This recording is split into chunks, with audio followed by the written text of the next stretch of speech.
Hello students, आज हम लोग साइंस का चैप्टर 4 शुरू करेंगे। Sorting materials into groups. Materials को ग्रुप में बांटना।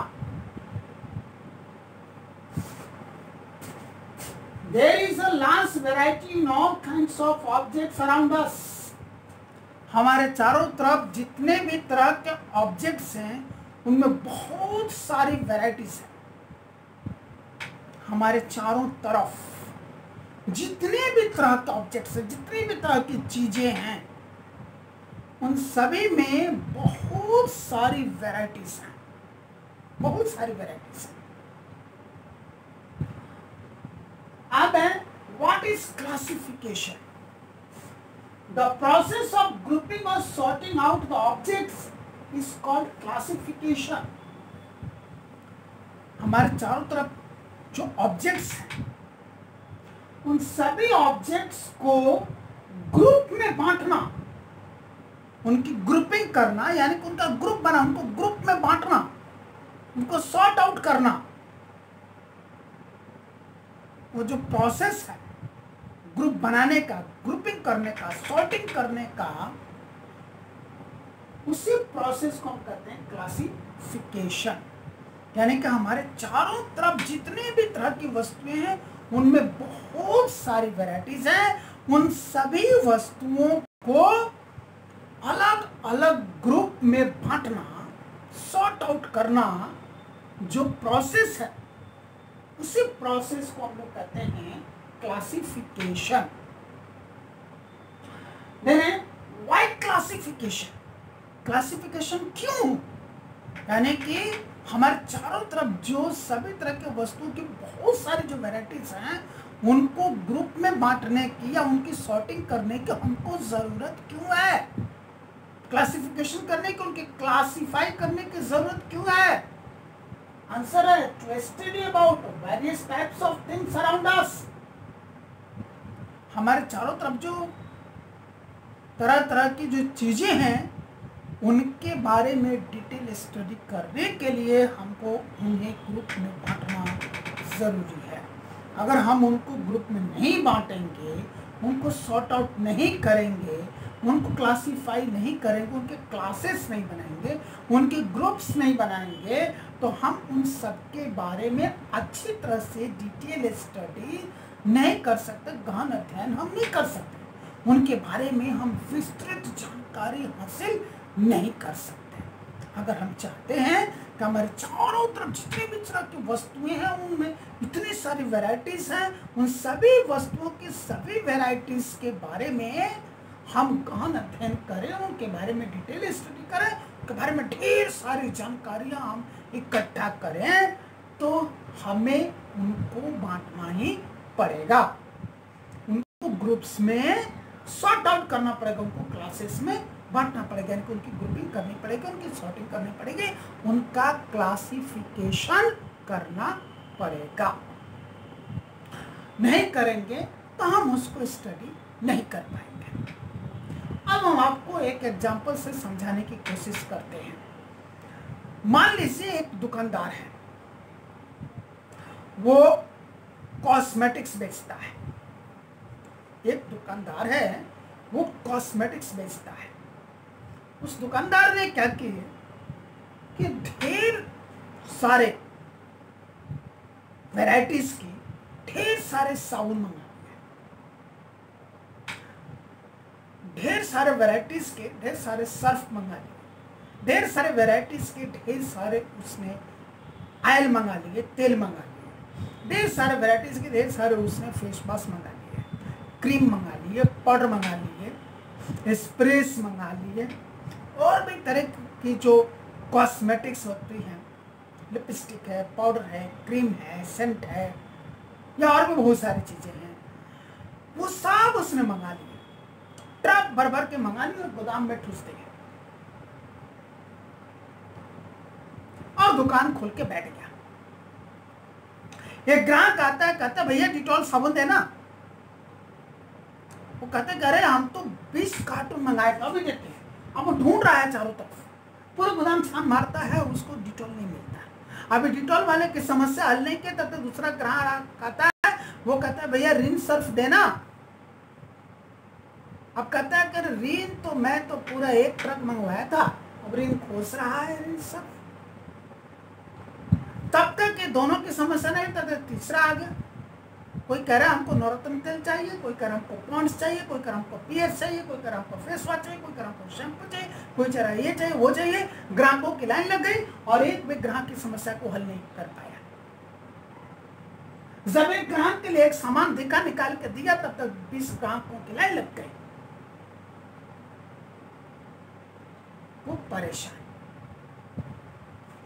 तभी एक बुजुर्ग आते और कहते हैं बेटा एक काम करो, तो तुम ना 4 दिन दुकान अपनी बंद रखो ग्राहकों के लिए।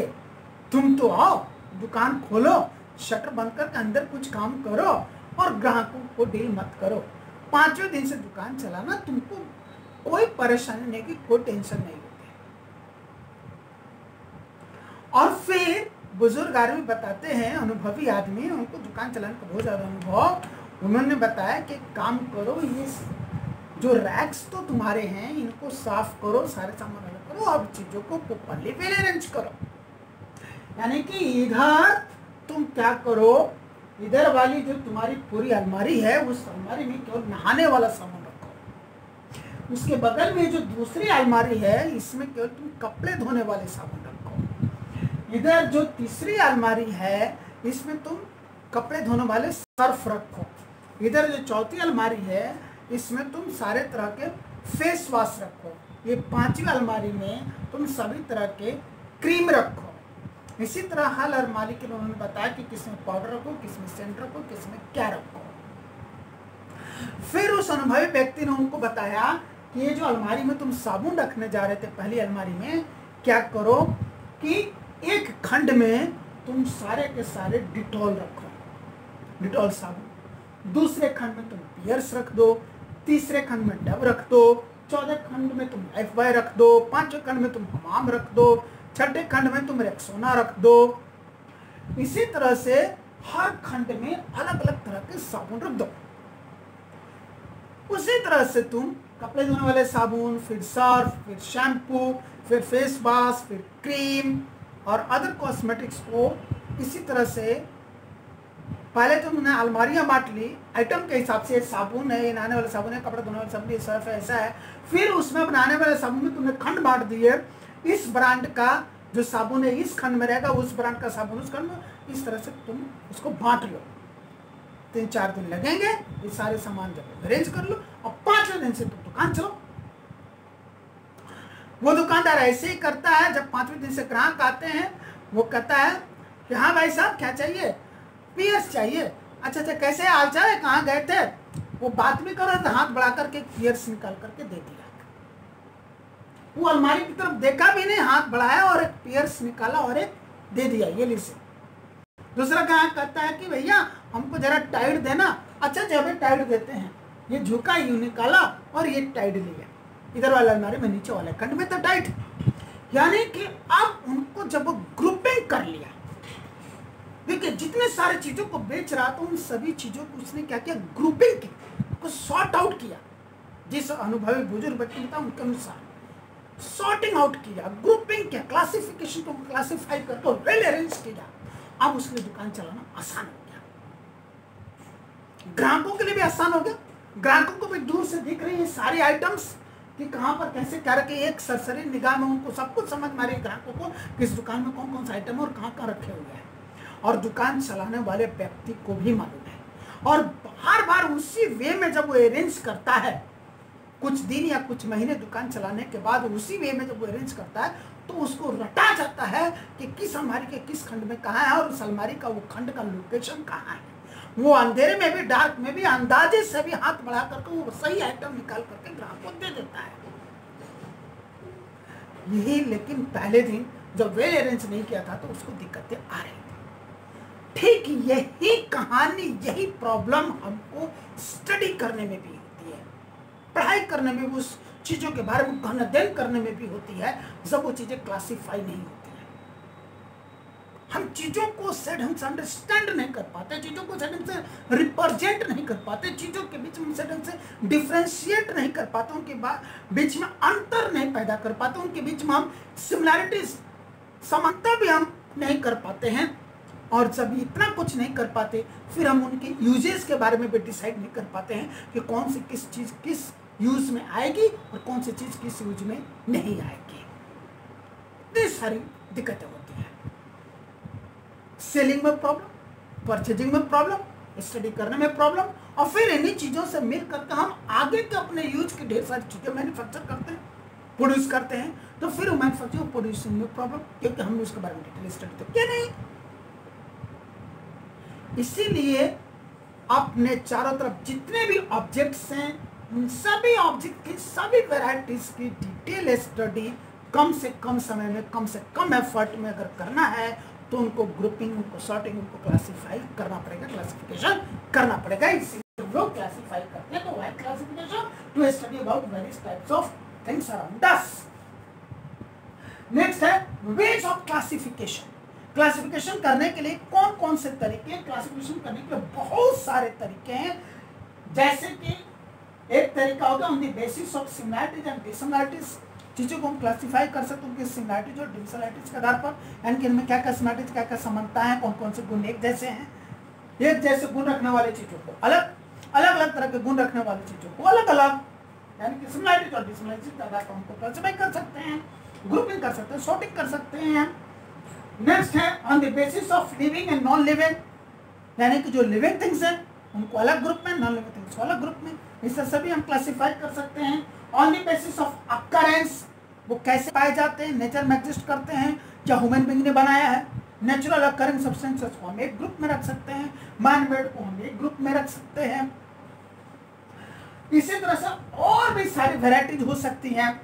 फॉर एग्जाम्पल आगे बढ़ते हैं तो इस तरह की वैरायटीज मिल सकती है। On the basis of shape, shape के आधार पर हम चीज़ों को क्लासिफाई कर सकते हैं, ग्रुपिंग कर सकते हैं, सॉर्टिंग कर सकते हैं। साइज के आधार पर, अपीयरेंस के आधार पर, यूटिलिटी यानी कि यूज के आधार पर, कलर, उनके कलर के आधार पर, रंग के आधार पर, एंड कॉन्स्टिट्यूएंट्स यानी कि किन किन चीज़ों से मिलकर बने हैं उसके आधार पर, और भी बहुत सारी चीज़ें, लिस्ट लंबी है।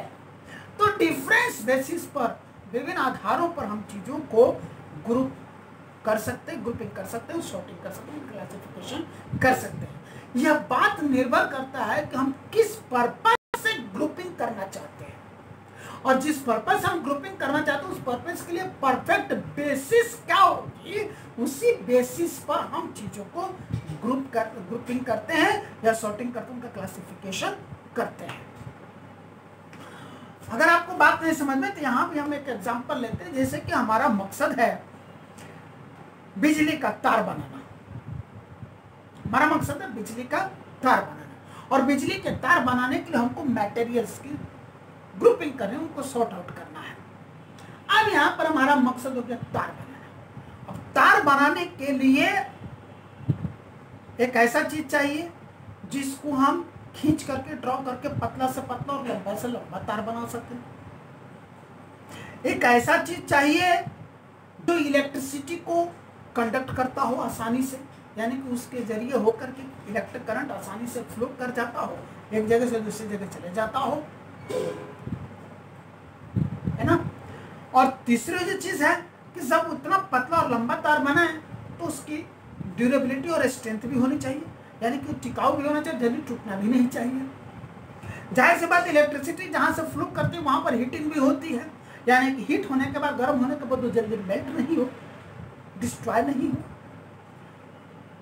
ये हमारे, जब हमारा पर्पस तय हुआ कि हमको बिजली का तार बनाना है, फिर हमारे ध्यान में आया कि बिजली का तार बनाने वाला मटेरियल में कौन कौन सा गुण होना चाहिए, वो गुण सारे दिमाग में आ गए, और फिर उसी गुण वाले मटेरियल्स को सॉर्ट आउट कर लेते हैं, यानी उन सभी मटेरियल्स के ग्रुप में डाल देंगे जो मटेरियल्स क्या है, खींच करके पतली और लंबे तार के रूप में बदली जा सकती है, जो इलेक्ट्रिक करंट को इजिली अपने थ्रू फ्लो होने दे सकती है, जो इलेक्ट्रिसिटी फ्लो होने की वजह से जो हीट हो उसे कुछ हद तक बर्दाश्त कर सकती है, उससे वो मेल्ट नहीं हो, और इतने सारे पतले और लंबे होने के बावजूद भी वो टिकाऊ और मजबूत हो। जिस चीज में ये सारे गुण पाए जाएंगे उन सभी चीजों को हम एक ग्रुप में डाल लेंगे, यानी कि अब हम जब ढूंढेंगे तो हमको पता चलेगा अरे ये सारे गुण तो गोल्ड में भी है, ये सारे गुण तो कॉपर में भी है, ये सारे गुण तो सिल्वर में भी है, ये सारे गुण तो एल्युमिनियम में भी है, ये सारे गुण तो कॉपर में भी है।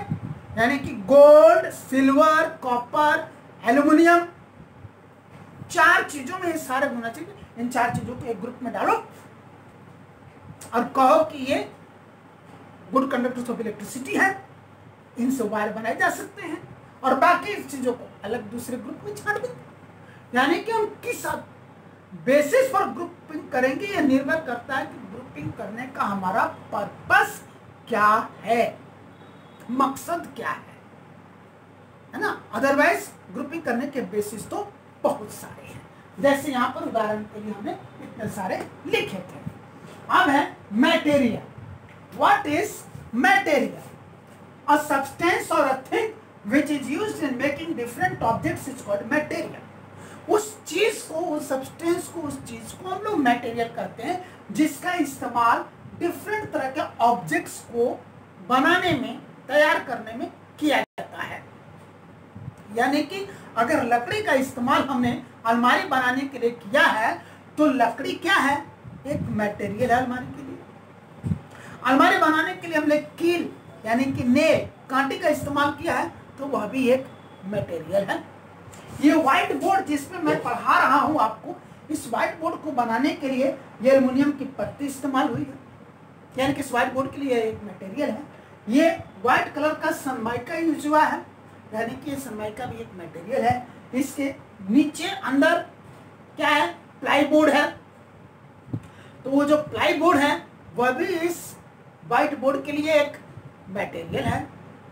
तो जिन जिन चीजों का इस्तेमाल किया गया इसको बनाने के लिए उसको मटेरियल कहते हैं। ये शर्ट है। अब शर्ट बनाने के लिए क्या हुआ? शर्ट बनाने के लिए तो क्लॉथ इस्तेमाल हुआ है, फिर सिलाई करने के लिए थ्रेड इस्तेमाल हुआ है, फिर यहाँ पर बटन इस्तेमाल हुआ है ना। तो ये क्लॉथ, ये बटन, ये थ्रेड, जो कुछ भी इस्तेमाल हुआ है वो सब क्या है? इस शर्ट के लिए मटेरियल है। अब आपको बात अच्छी तरह से समझ में आ गई होगी कि किसी भी चीज को बनाने के लिए जिन जिन चीजों की जरूरत पड़ती है उन सभी चीजों को, जो चीज बनानी है उसके लिए मटेरियल कहते हैं। यानी कि सब्सटेंस और a thing which is used in making different objects is called material. Next है काइंड्स ऑफ मटेरियल्स। मटेरियल्स 2 तरह के हो गए, एक है नेचुरली अकरिंग मटेरियल्स, दूसरे हैं man made materials. Naturally occurring materials वो हैं जो नेचर में पाए जाते हैं, प्रकृति के द्वारा हमको गिफ्ट दिए जाते हैं। यानी कि प्रकृति जो हमें उपहार के रूप में, भेंट के रूप में दे दिया, हमको गिफ्ट करती है। प्रकृति जिसको बनाती है, जिसका प्रोडक्शन प्रकृति करती है, नेचर करती है, उस चीज को हम लोग नेचुरली अकरिंग मटेरियल्स कहते हैं। जैसे कोल है, वो हम नहीं बनाते, कोयला प्रकृति हमको बना कर देती है। पेट्रोलियम वो नेचुरली अकरिंग मटेरियल है, उसको भी प्रकृति बना कर देती है। नेचुरल गैस जो जमीन से हम निकालते भी हमको प्रकृति देती है। वाटर हम और आप नहीं बनाते, वाटर नेचुरल अकरिंग सब्सटेंस हो गया, सॉइल नेचुरल अकरिंग सब्सटेंस हो गया, रॉक्स नेचुरल अकरिंग सब्सटेंसेस हो गए। आपको माउंटेन्स हैं, प्लेट्यूज हैं, ये हम और आप थोड़े ना बनाते हैं।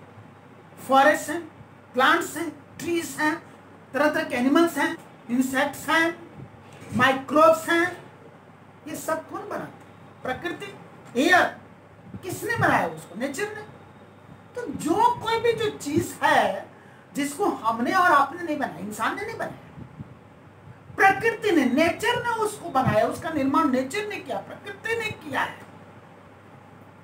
प्रकृति ने हमें बना करके गिफ्ट दे दिया, लो इंसानों इसको इस्तेमाल करो, भेंट कर दिया।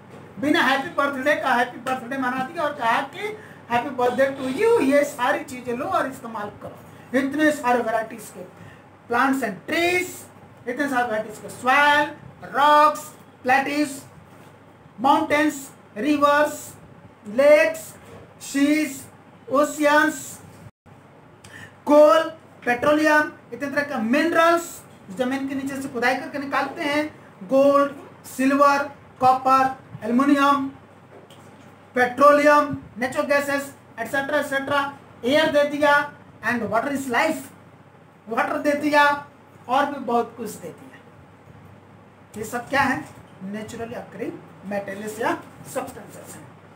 फिर मैन मेड मटेरियल्स, वो मटेरियल्स जिनको इंसानों ने बनाया, इंसानों ने जिसको बनाया, जैसे कि roads, buildings, railways, seaports, airports, school, college, university, आपके किचन में इस्तेमाल होने वाले 7 तरह के बर्तन, सभी तरह के बर्तन, यूटेंसिल्स, कपड़े, किताबें, कॉपियां, pen, pencil, rubber, sharpener, eraser और पता नहीं बहुत सारी चीजें, वो सब के सब मैन मेड मटेरियल्स, इंसान के द्वारा बनाई गई चीजें हैं।